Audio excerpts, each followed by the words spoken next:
Good morning students. तो आज हम पढ़ेंगे मैट्रिक्स का लेक्चर 13। तो अभी एक्सरसाइज 5.2 में कुछ क्वेश्चन बचा हुआ था, सबसे लास्ट टाइप नंबर 4। तो इसमें कुछ लैंग्वेज प्रॉब्लम बचा हुआ था मैट्रिक्स फॉर्म पे, वही देखते हैं अभी हम लोग। हाँ, ये सब क्वेश्चन सब है ना, देखने में बहुत भयानक लगता है, बहुत भारी लगता है, लेकिन क्वेश्चन होता है बहुत ही सिंपल, बहुत इजी। तो देखते हैं हम लोग कैसे बनाएंगे। क्या कह रहा है, a trust fund has 30,000 that must be invested in 2 different types of bonds. एक ट्रस्ट के पास 30,000 रुपया है जिसको 2 डिफरेंट बॉन्ड्स में इन्वेस्टमेंट करना है ना, पैसा लगाना है, पैसा खर्च करना है। टोटल अमाउंट कितना है, 30,000, और उसको 2 जगह पैसा लगाना है, इसी 30,000 में से 2 जगह, ठीक है, 2 बॉन्ड पे इन्वेस्टमेंट करना है। आगे पढ़ते हैं। The first bond page 5% interest per year and the second bond page 7% interest per year. ठीक है, क्या कह रहा है, टोटल इसके पास है 30,000 अमाउंट, इतना अमाउंट है, वो इन्वेस्टमेंट कर रहा है बॉन्ड 1 पे कितना और बॉन्ड 2 पे कितना। ये तो क्वेश्चन में नहीं दिया हुआ है, दिया हुआ है बस कि 30,000 में से कुछ पैसा बॉन्ड 1 पे लगा रहा है और कुछ पैसा बॉन्ड 2 पे इन्वेस्टमेंट कर रहा है। तो मान लिए कि बॉन्ड 1 पे इन्वेस्टमेंट का जो पैसा है वो x रुपीज है, और बॉन्ड 2 पे जो इन्वेस्टमेंट का पैसा है वो कितना लिख दें, 30,000 माइनस x। टोटल मिला के है 30,000 है ना, उसमें से x रुपीज यहाँ पे इन्वेस्टमेंट कर रहा है बॉन्ड 1 में, तो बॉन्ड 2 में कितना इन्वेस्टमेंट करेगा, 30,000 माइनस x है ना। टोटल में से जो x लगा दिया था वो यहाँ पे, बाकी जो रिमेनिंग बच गया अमाउंट वो बॉन्ड 2 पे इन्वेस्टमेंट करेगा। ये हो गया इन्वेस्टमेंट का। ठीक है, आगे बढ़ते हैं।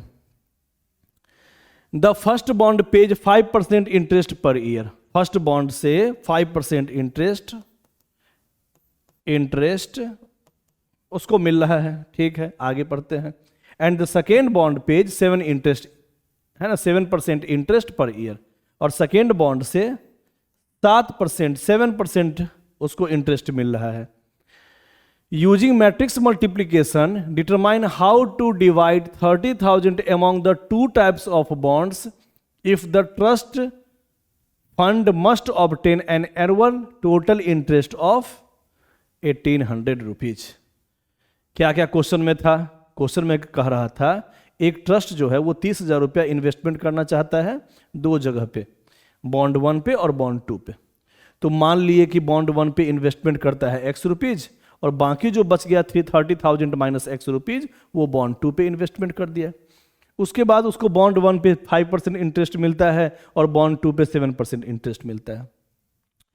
तो यहां पे कह रहा है क्वेश्चन में, using matrix multiplication determine how to divide 30,000 among the 2 types of bonds।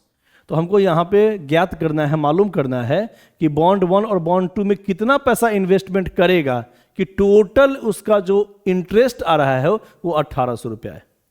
इसको मैट्रिक्स फॉर्म से बनाना है। तो मान लो अभी हम क्लास 8 में हैं, मैट्रिक्स हमको नहीं पता, तब कैसे बनाते है ना। पहले ये सोचो, अगर ये सोच लोगे तो मैट्रिक्स फॉर्म में तो कोई दिक्कत नहीं है, मैट्रिक्स बहुत सिंपल चीज होता है। पहले हमको इसका बताओ बेसिक फॉर्म जो हम लोग क्लास 8 में पढ़ते थे वैसे कैसे बनाते। टोटल इंटरेस्ट कितना हो गया, देखो x रुपीज लगाया है बॉन्ड 1 में और उसका 5% उसको इंटरेस्ट मिल रहा है, तो इसका इंटरेस्ट कितना हो गया, x का 5%, और प्लस बॉन्ड 2 में इतना पैसा लगाया है 30,000 माइनस x, और इसका 7% मिला है इंटरेस्ट, ठीक है, इसका 5% और प्लस इसका 7%, पूरा मिला के यही ना इंटरेस्ट हो गया, x का 5% पर एनम और प्लस इतने का 7% पर एनम।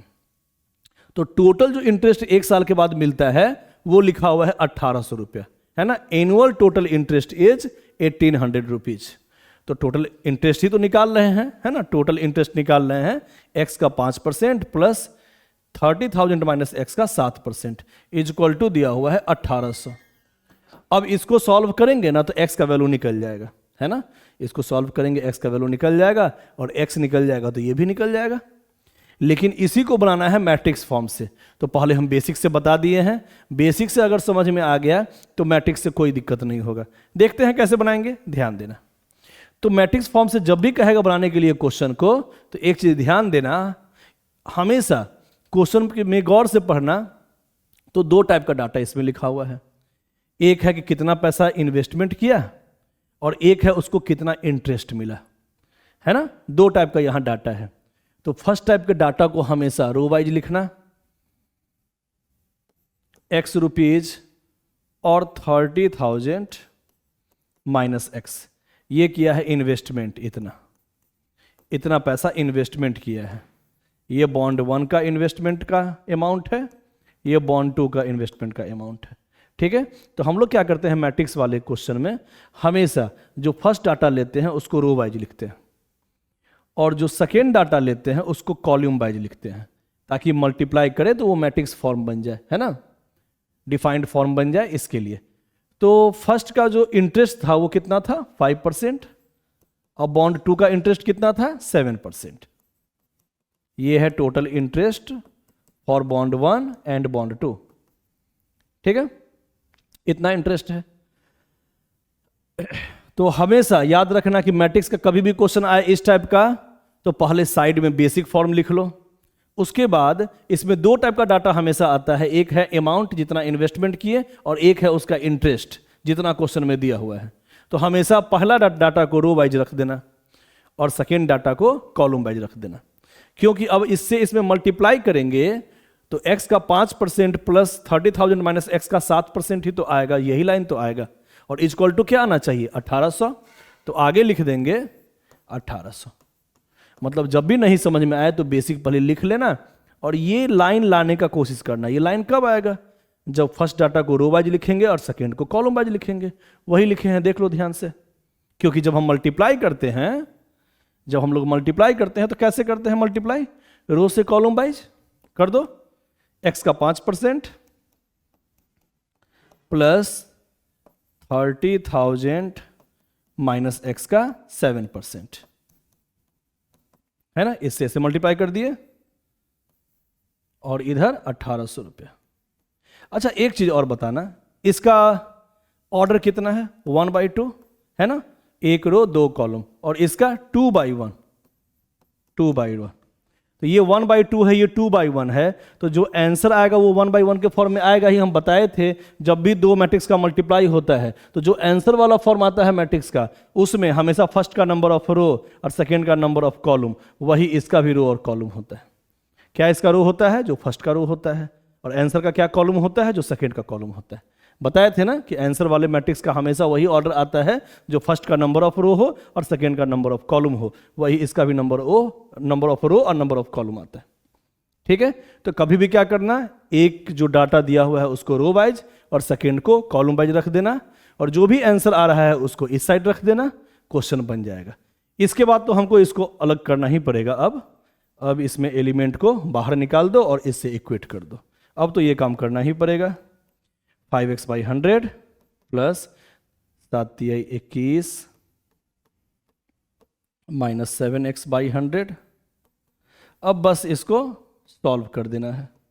ठीक है, इसको सॉल्व कर देना। 100 आ गया एलसीएम, 5x प्लस 21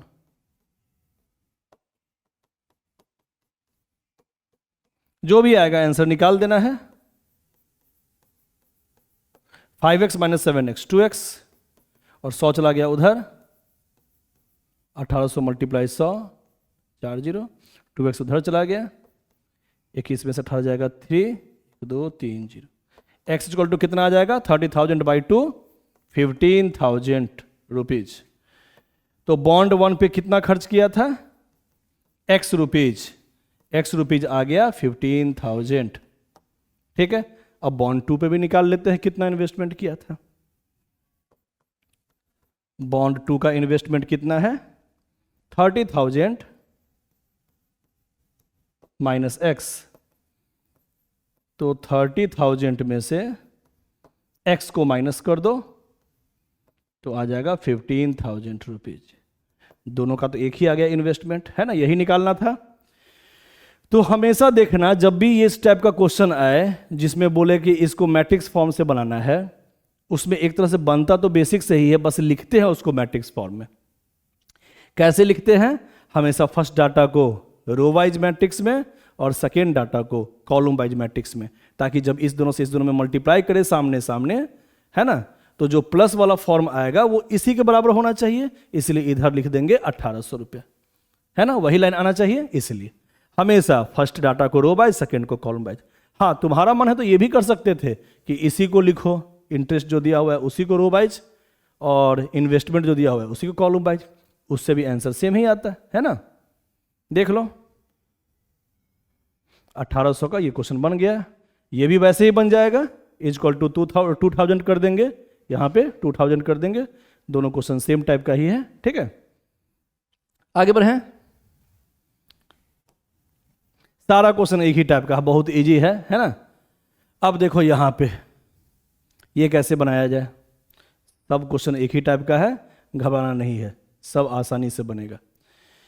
क्या लिखा हुआ है, to promote the making of toilets for women an organisation try to generate awareness through house calls, letters, announcements, है ना।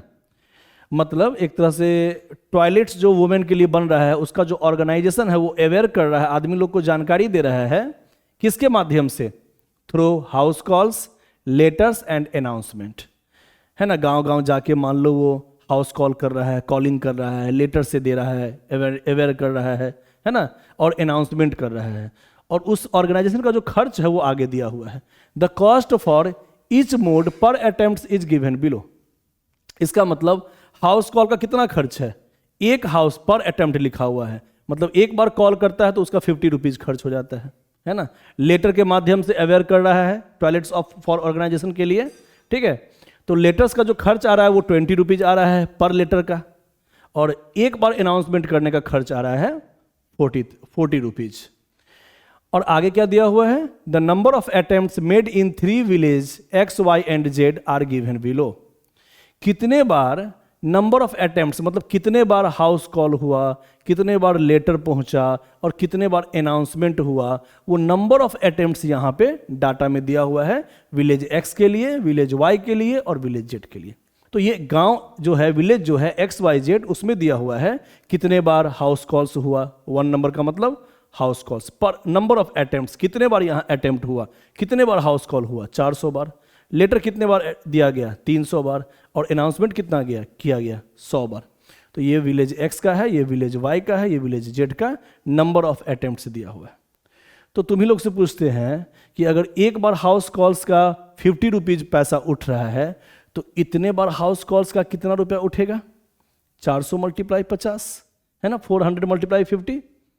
अब जैसे यहां पे एक बार लेटर पोस्ट करने का दिया हुआ है 20 रुपीज उठता है उसका बिल चार्ज, तो 300 बार विलेज एक्स में लेटर डाला गया, लेटर पहुंचाया गया, लेटर के माध्यम से जानकारी दिया गया, तो कितना बिल उठ जाएगा, एक लेटर का 20 रुपया, तो 300 लेटर का 300 मल्टीप्लाई 20, और एक बार अनाउंसमेंट करने का 40 रुपया, तो 100 बार अनाउंसमेंट किया है उसका कितना उठ जाएगा, 100 मल्टीप्लाई 40, इतना रुपया उठ जाएगा उसका बिल।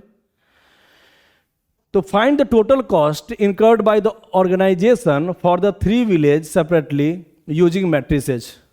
ठीक है, तो हमको बताना है टोटल कॉस्ट कितना खर्च हुआ, किसके लिए, सेपरेटली, 3 विलेज सेपरेटली, तीनों विलेज का अलग अलग कितना कितना खर्च हुआ टोटल, है ना, ये हमको बताना है। तो हम लोग क्या कर रहे थे, 50 मल्टीप्लाई 400 कर रहे थे, और 20 मल्टीप्लाई 300, क्योंकि ये तो एक लेटर का दिया हुआ है 20 रुपीज, तो इतना लेटर का कितना कॉस्ट उठेगा, 20 मल्टीप्लाई 300, और अनाउंसमेंट, एक बार अनाउंसमेंट करने का 40 रुपया उठता है बिल, तो 100 बार अनाउंसमेंट करेगा तो कितना उठेगा पैसा, 40 मल्टीप्लाई 100। मतलब एक तरह से इसमें इससे मल्टीप्लाई करेंगे फिर प्लस का साइन, फिर इससे इसमें मल्टीप्लाई करेंगे फिर प्लस का साइन, फिर इससे इसमें मल्टीप्लाई करेंगे प्लस का साइन, वो विलेज एक्स का हो जाएगा टोटल खर्च, है ना। तो इसको मैट्रिक्स फॉर्म में कैसे बनाएंगे हम बताए थे, इसमें कुछ नहीं करना है, हमेशा क्वेश्चन में 2 टाइप का डाटा रहता है, तो इसमें भी दिया हुआ है एक टाइप का डाटा दिया हुआ है, कितने बार हम हाउस कॉल चाहे लेटर चाहे अनाउंसमेंट किए हैं, और ये उसका कॉस्टिंग दिया हुआ है पर अटेम्प्ट्स का, है ना। तो एक डाटा यहां पे हो गया और एक डाटा ये हो गया। तो हर क्वेश्चन में एक ही टाइप से काम होगा, 400, 300, 100,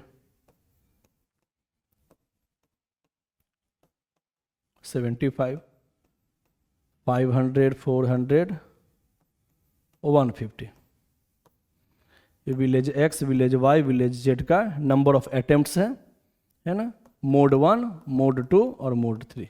3 माध्यम से अवेयरनेस हो रहा है, यहाँ पे जानकारी हो रहा है, ठीक है। और उसका यहाँ पे कॉस्टिंग दिया हुआ है। कॉस्टिंग कितना दिया हुआ है? 50 रुपीज़ मोड 1 के लिए, 20 रुपीज़ मोड 2 के लिए और 40 रुपीज़ मोड 3 के लिए। ये इसका चार्ज दिया हुआ है, कॉस्टिंग दिया हुआ है, कितना रुपया खर्च हो रहा है ये दिया हुआ है, ठीक है। तो देखो यहाँ पे फर्स्ट डाटा को हम लोग रो वाइज लिखे हैं, और जिससे मल्टीप्लाई होना था इस तीनों में, जिससे मल्टीप्लाई होना था उसको हम लोग कॉलम वाइज लिखे, क्योंकि एक हाउस कॉल्स का प्राइस कितना है, कितना फी लग रहा है, कितना चार्ज लग रहा है? 50 रुपीज़। तो 400 का कितना लगेगा? 400 मल्टीप्लाई 50 रुपये, मतलब इससे इसमें मल्टीप्लाई होना है, प्लस इससे इसमें मल्टीप्लाई और प्लस इससे इसमें मल्टीप्लाई, ठीक है। तो सीधा इसको मल्टीप्लाई करो, आंसर आ जाएगा, देख लो। हाँ, मल्टीप्लाई करते कैसे हैं? मैट्रिक्स को हमेशा रो से कॉलम वाइज करो मल्टीप्लाई। 400 मल्टीप्लाई 50 प्लस 300 मल्टीप्लाई 50 और प्लस 100 मल्टीप्लाई, कहाँ गलती हो गया? हाँ, 400 multiply 50 plus 300 multiply 20 plus 100 multiply 40, 100 multiply 40, ठीक है। इससे कर दिए कॉलम में। अब तो कॉलम है ही नहीं कि आगे हम लिखे डाटा, तो अब हम सेकेंड रो से करेंगे तो नीचे लिखेंगे, है ना। सेकेंड रो से जब भी करते हैं हम लोग मल्टीप्लाई तो उसके जस्ट नीचे लिखते हैं। अब इस तीनों से इस तीनों में करो तो 300 multiply 50 plus 250 multiply 20 plus 75 multiply 40, ठीक है।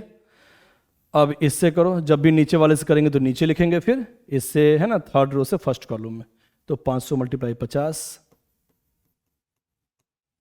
प्लस 400 मल्टीप्लाई 20 प्लस 150 मल्टीप्लाई, यही टोटल खर्च हो गया विलेज एक्स का, विलेज वाई का और विलेज जेड का, ठीक है। हाँ, यही क्वेश्चन में पूछ रहा था। कितना आया आंसर देख लो, अब बस सम कर देना है सबको। ये है 5 के 20, 20,000, 6,000 और प्लस आगे देखो तो 4,000।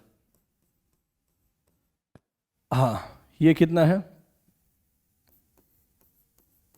15,000, यहाँ पे 5,000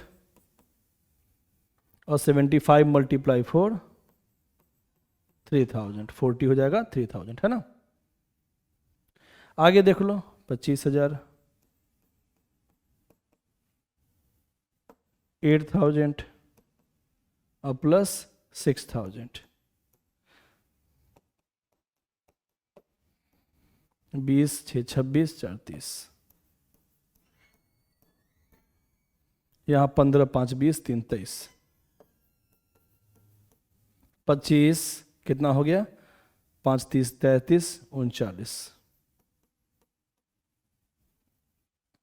ठीक है। तो ये टोटल खर्च हो गया विलेज एक्स के लिए, विलेज वाई के लिए, विलेज जेड के लिए, यही तुम्हारा आंसर हो गया, ठीक है। मतलब हर क्वेश्चन में एक ही टाइप से काम करते हैं। जो डाटा दिया रहता है 2 टाइप से दिया रहता है। यहाँ पे नंबर ऑफ अटेम्प्ट्स दिया हुआ है, कितने बार हुआ है हाउस कॉल्स, कितने बार लेटर पहुंचाया गया, कितना बार अनाउंसमेंट किया गया, और ये उसका कॉस्टिंग दिया हुआ है पर अटेम्प्ट का। एक बार हाउस कॉल का 50 रुपीज़ और एक बार लेटर्स पोस्ट का 20 रुपीज़ और एक बार अनाउंसमेंट करने का 40 रुपीज़। तो एक बार का प्राइस इतना है 50 रुपीज़, तो 400 बार का कितना हो जाएगा? 400 मल्टीप्लाई 50, उसी तरीके से 20 मल्टीप्लाई 300, उसी तरीके से 40 मल्टीप्लाई 100, यही काम करना था। तो फर्स्ट डाटा को हम रख दिए रो वाइज और सेकेंड को रख दिए कॉलम वाइज, है ना, कॉलम वाइज। सीधा मल्टीप्लाई कर दोगे, इस विलेज का सेपरेट अपने आप आ जाएगा जो पूछ रहा है, ठीक है। आगे क्या लिखा हुआ है? Write one value generated by the organisation in the society. इसे है ना एक वैल्यू बताना है, मतलब इसमें अपने बारे में अपने से तुम लोग को बता देना है कि ऑर्गेनाइजेशन इस सोसाइटी में क्या क्या वैल्यू दिया, मतलब क्या क्या इससे बेनिफिट हुआ। तो ये अपने मन से अपना थ्योरी में लिख देना, ठीक है। आगे बढ़ते हैं, अगला question. A trust invested some money in two types of bonds. फिर से कुछ उसी टाइप का क्वेश्चन है ना, ध्यान देना है। एक ट्रस्ट इन्वेस्टमेंट किया कुछ मनी दो बॉन्ड्स में। द फर्स्ट बॉन्ड पे 10% interest and second bond page 12% interest. ठीक है, फिर से वो उसी टाइप का है। एक ट्रस्ट, ए ट्रस्ट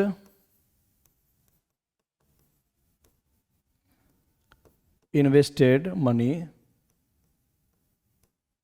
बॉन्ड 1 में कितना किया और बॉन्ड 2 में कितना किया, कितना इन्वेस्टमेंट किया। मान लेते हैं नहीं दिया हुआ है तो मान लेते हैं बॉन्ड 1 में x रुपीज और बॉन्ड 2 में y रुपीज पैसा इन्वेस्टमेंट किया। ठीक है, ये मान लिए, यहां नहीं दिया हुआ है। और कह क्या रहा है कि बॉन्ड 1 में 10% उसको इंटरेस्ट मिला। ये तो इन्वेस्टमेंट मान लिए, अब इंटरेस्ट कितना दिया वो आगे दिया हुआ है। वो दिया हुआ है बॉन्ड 1 का इंटरेस्ट 10% और बॉन्ड 2 का इंटरेस्ट 12%। हाँ, the trust received 2800 as interest. तो उसको टोटल इंटरेस्ट कितना मिला ट्रस्ट को, x का 10% है ना, यही ना इंटरेस्ट दिया हुआ है, तो x का 10% अब प्लस y का 12%, यही हो गया टोटल इंटरेस्ट। प्लस y का 12%, ये हो गया टोटल इंटरेस्ट। टोटल इंटरेस्ट दिया हुआ है 2800। ठीक है, हम लिख लिए। ठीक है, अब आगे क्या है। However if trust had interchange the money in bonds they would have got 100 less as interest. अगर जो ट्रस्ट पैसा जितना लगा रहा था बॉन्ड 1 बॉन्ड 2 पे, वो अगर आपस में इंटरचेंज हो जाए तो उसके बाद जो ब्याज मिलेगा वो 100 रुपया पहले से कम मिलेगा। इसका क्या मतलब हुआ, ध्यान देना।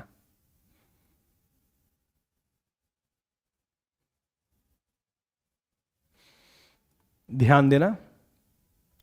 अब क्या कह रहा है, जो इन्वेस्टमेंट हम लोग किए थे वो अगर इंटरचेंज हो जाए, मतलब x रुपीज वहां चला जाए और y रुपीज यहां आ जाए और बाकी सब सेम रहेगा, तो अब जो ब्याज मिलेगा, अब कितना है इंटरेस्ट ब्याज, वो y का 10% प्लस x का 12%, वो कितना हो जाएगा, 100 रुपया कम हो जाएगा। पहले से 100 रुपया कम हो जाएगा। पहले कितना था इंटरेस्ट 2800, तो अब 100 रुपीज कम हो जाएगा, इसका मतलब 2700 रुपीज ये हो जाएगा। तो x और y का वैल्यू बताइए, यही कह रहा है ना। Using matrix method find the amount invested by the trust. तो ट्रस्ट के द्वारा जो पैसा इन्वेस्टमेंट हम किए हैं बॉन्ड 1 बॉन्ड 2, वो हमको इन्वेस्टमेंट बताइए, एक्स वाई का वैल्यू बताना है यहाँ पे। तो यहाँ दो इक्वेशन है, सीधे सॉल्व कर देंगे बन जाएगा, लेकिन इसको बनाना है मैट्रिक्स फॉर्म से। तो कैसे बनाएंगे, ध्यान देना। कुछ नहीं करना है, हर फॉर्म हम एक ही टाइप से बता रहे हैं कि किसी एक डाटा को रो वाइज लिखो और किसी दूसरे को कॉलम वाइज लिखो, ध्यान देना। तो यहां भी दो टाइप का डाटा है, एक कितना इन्वेस्टमेंट किए हैं वो, और दूसरा कितना इंटरेस्ट मिल रहा है वो, है ना, ध्यान देते रहना। तो इन्वेस्टमेंट का मनी कितना है, अमाउंट कितना है, x रुपीज बॉन्ड 1 का और बॉन्ड 2 का, y रुपीज माने हुए हैं, वो y रुपीज। चलो एक्स वाई लिखते हैं, सिर्फ यहां एक्स वाई ही लिखते हैं, एक्स वाई, ठीक है ना। इन्वेस्टमेंट कितना हुआ एक्स वाई, बॉन्ड 1 में x, बॉन्ड 2 में y। लेकिन एक और है यहाँ डाटा, है ना, बॉन्ड 1 में y रुपीज और बॉन्ड 2 में x रुपीज, ये भी हुआ था, तो इसको भी लिखेंगे yx। पहले था x और y, अब हो गया था y और x, है ना, लिख लिए, दोनों को साथ में लिख लिए। अब दूसरा जो है वो इंटरेस्ट लिखेंगे, इंटरेस्ट बॉन्ड 1 का और बॉन्ड 2 का। कितना इंटरेस्ट है 10%, शुरुआत वाला है 10%, और बॉन्ड 2 में 12%, ठीक है।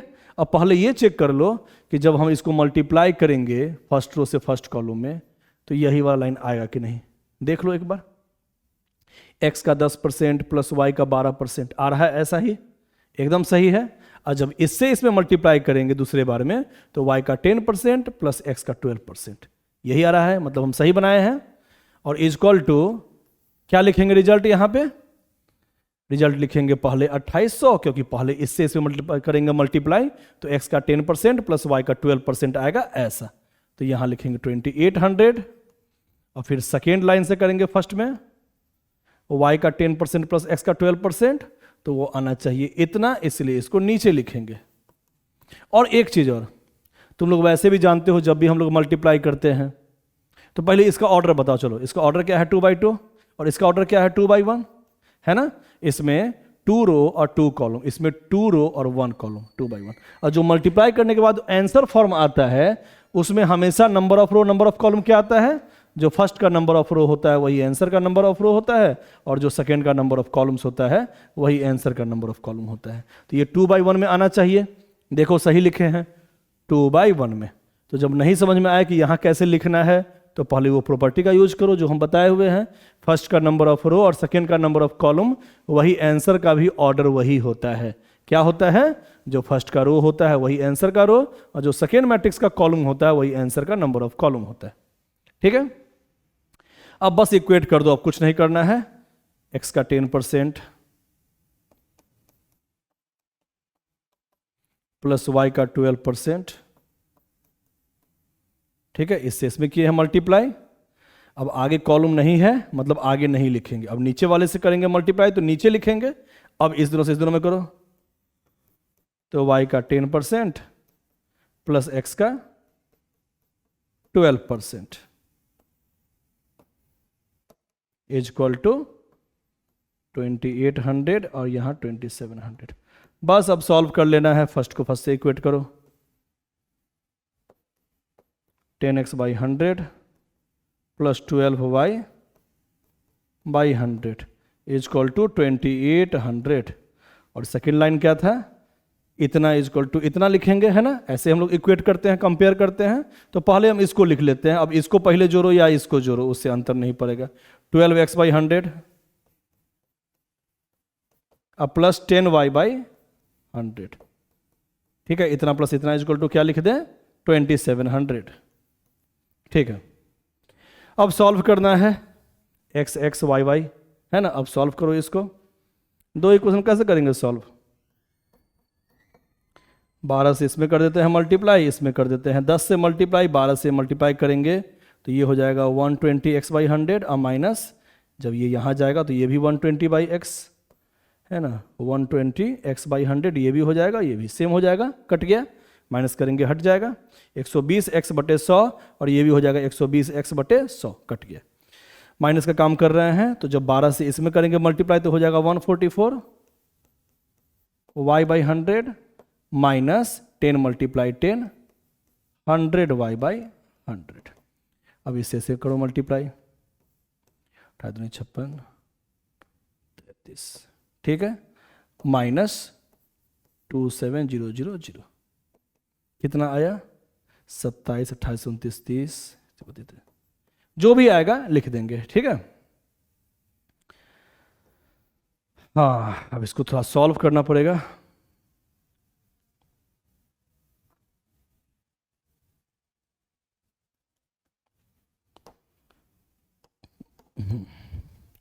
इसमें से माइनस करेंगे तो आ जाएगा 140, सॉरी क्या आएगा 144y माइनस 100y, 44y, और नीचे तो एलसीएम 100 है, इज इक्वल टू 6600, ठीक है। 22 दूनी 44, 22 तिया 66, तो आ जाएगा 2y, है ना। 2y इज इक्वल टू 100 उधर चला गया,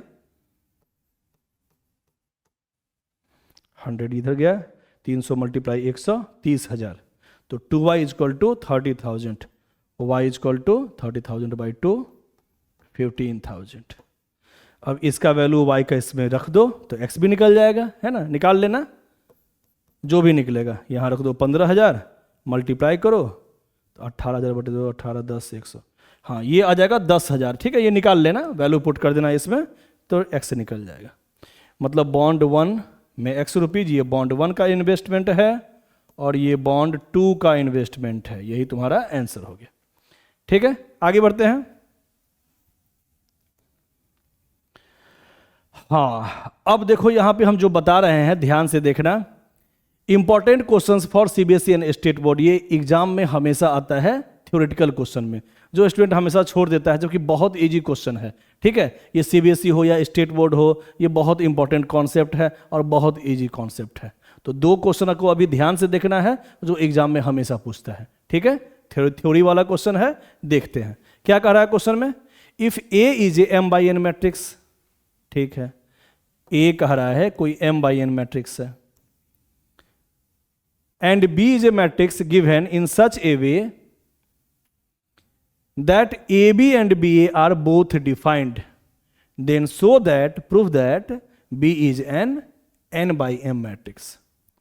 कह रहा है कि 2 मैट्रिक्स है A और B, A का ऑर्डर दिया हुआ है, B का ऑर्डर नहीं दिया हुआ है, लेकिन AB और B ये दोनों डिफाइंड है, मतलब A मल्टीप्लाई B भी पॉसिबल है और B मल्टीप्लाई A भी पॉसिबल है। तो प्रूफ करना है कि B का जो ऑर्डर होगा वो n by m मैट्रिक्स ही होगा, n by m ही होगा। देखते हैं कैसे बनाएंगे।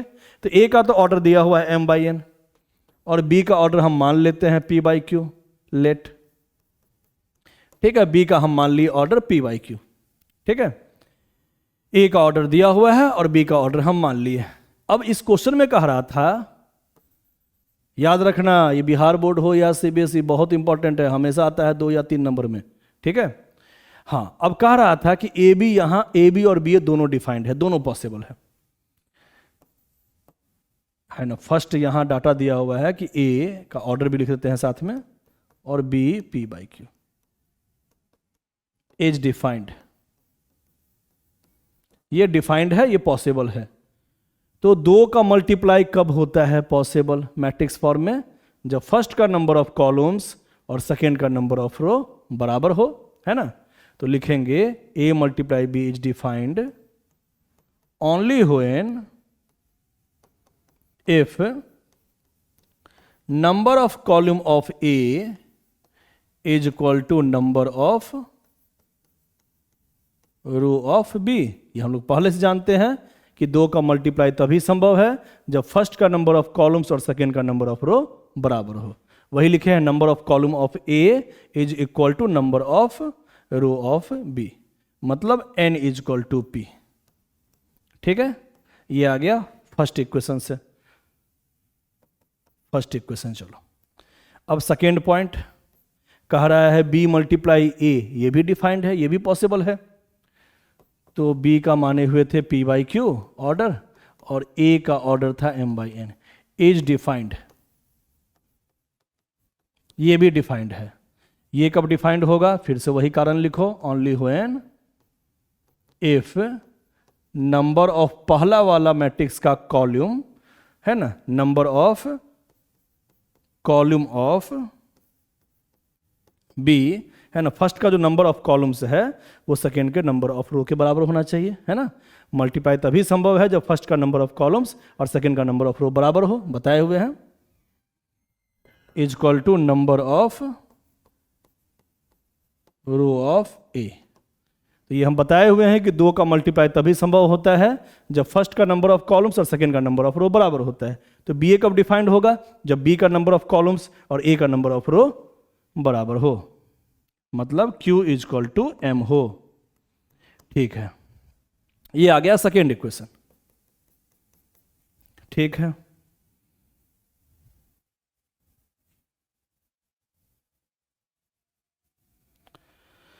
हाँ, अब क्या किया जाए।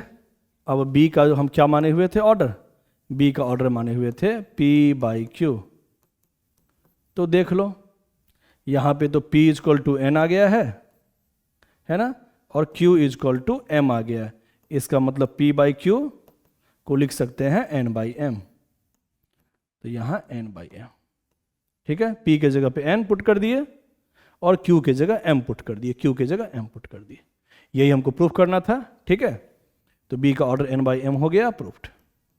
ये 2 मार्क्स में क्वेश्चन आता है, इसको याद रखना, बहुत बेसिक क्वेश्चन है लेकिन इंपॉर्टेंट है तो इसको ध्यान में रखना है। आगे बढ़ते हैं, नेक्स्ट क्वेश्चन देखते हैं। If A and B are 2 matrix given in such a way that AB and A plus B are both defined. क्या कह रहा है, A और B 2 मैट्रिक्स है, ऐसा मैट्रिक्स है कि A मल्टीप्लाई B भी डिफाइंड है और A प्लस B भी डिफाइंड है, ठीक है। तो हमको प्रूफ करना है कि A और B दोनों स्क्वायर मैट्रिक्स है और वो भी दोनों का ऑर्डर सेम है। यही प्रूफ करना है कि A और B स्क्वायर मैट्रिक्स है और A और B का ऑर्डर भी सेम है। देखते हैं। तो यहाँ दोनों का ऑर्डर नहीं दिया हुआ है, तो यहाँ हम मान लेंगे फिर से। मान लिए ए का ऑर्डर है m/n और बी का ऑर्डर है p/q। बहुत इंपॉर्टेंट फॉर्म सब है ना। ये हम मान लिए, लेट दोनों को हम एज्यूम कर लिए कि ए का ऑर्डर है m/n और बी का ऑर्डर है p/q। अब क्वेश्चन में गिवन क्या है? Given a multiply b is defined. फिर से वही कहानी है ना, a मल्टीप्लाई b यहां डिफाइंड है, तो हम लिखेंगे ओनली इफ। ये कब डिफाइंड होगा? केवल एक ही कंडीशन पे। कब? Only if number of column of A is equal to number of row of B. ये सबको पता है कि दो मैट्रिक्स को मल्टीप्लाई करते हैं तो मल्टीप्लाई तभी पॉसिबल है जब फर्स्ट का नंबर ऑफ कॉलम्स और सेकेंड का नंबर ऑफ रो बराबर हो। मतलब number of column of A क्या है? n, और number of row of B क्या है? p। ये दोनों बराबर हो। यही लाइन लिख दिए हैं, ठीक है। आगे क्या लिखा हुआ है? आगे लिखा हुआ है a plus B are both defined. मतलब a मल्टीप्लाई b भी डिफाइंड है और a प्लस b भी डिफाइंड है, ठीक है। मतलब ये भी दिया हुआ है, given a plus B is defined, है ना। a और b को हम जोड़ भी सकते हैं, ये भी डिफाइंड है, एज डिफाइंड। तो यहां a और b को जोड़ भी सकते हैं, ये भी डिफाइंड है, ठीक है। तो अब तुम ही लोग बताओ, ये भी हम थ्योरी में लिखवाए हुए हैं। हम कब जोड़ सकते हैं a और b को? दो मैट्रिक्स को तभी जोड़ सकते हैं जब दोनों का ऑर्डर सेम हो, है ना। Only if order of a is equal to order of b। ये तभी पॉसिबल है जब दोनों का ऑर्डर सेम हो। इसका ऑर्डर है m/n और इसका ऑर्डर है p/q। जब दोनों सेम हो, सेम का मतलब जो इसका नंबर ऑफ रो वही इसका भी number of row, m is equal to p। और जिसका जब a का जो नंबर ऑफ कॉलम्स होगा वही b का भी नंबर ऑफ कॉलम्स होगा, ठीक है। मतलब n is equal to q, है ना। ऑर्डर सेम होने का मतलब दोनों का नंबर ऑफ रो भी सेम होना चाहिए और दोनों का नंबर ऑफ कॉलम भी सेम होना चाहिए, तो यही फॉर्म आएगा। तो चलो यहां 3 इक्वेशन लिख दिया। अब इस तीनों इक्वेशन के हेल्प से देखो तो from equation 1, 2 and 3, from equation 1, 2 and 3 क्या क्या आ गया? n इजक्वल टू p आ गया और n इजक्वल टू q भी आ गया, है ना। n इजक्वल टू p और n इजक्वल टू q, मतलब सब बराबर हो गया। और देखो यहां p इजक्वल टू m है, तो p यहां पे लिखा हुआ है, तो p इजक्वल टू m, मतलब p m n q सब बराबर है आपस में। n इजक्वल टू p, अब p बराबर m और n is equal to q। n p और q के बराबर भी है और q बराबर m है ना। q बराबर n है, q बराबर n है, मतलब चारों बराबर हो गया। इसका मतलब a का जो ऑर्डर था m/n, इसको हम लिख सकते हैं a का ऑर्डर n/n, क्योंकि यहां m और n तो बराबर है ना। तो m के जगह हम n पुट कर सकते हैं। तो देख लो यहां पे सब के जगह पे हम n ही पुट कर देते हैं, है ना। सब के जगह पे चलो हम n ही पुट कर देते हैं क्योंकि m और n बराबर है। और b का जो ऑर्डर हम माने हुए थे p/q, अब देख लो b का p भी n के बराबर है और q भी n के बराबर है ना। यहां लिख देते हैं p और q दोनों का दोनों बराबर है और वो भी n के बराबर है। तो सब जगह हम n लिख दिए, p के जगह भी n और q के जगह भी n। thus a and b are a square matrix with same order। ठीक है, दोनों का ऑर्डर सेम हो गया। हाँ, और स्क्वायर मैट्रिक्स भी है, देख लो number of row number of column बराबर है ना, और ऑर्डर भी सेम है। यही हमको प्रूफ करना था, ठीक है। तो ये बहुत इंपॉर्टेंट क्वेश्चन है, दोनों अच्छे से याद रखना, एग्जाम में काम देगा। ओके, आज के लिए इतना ही, थैंक यू।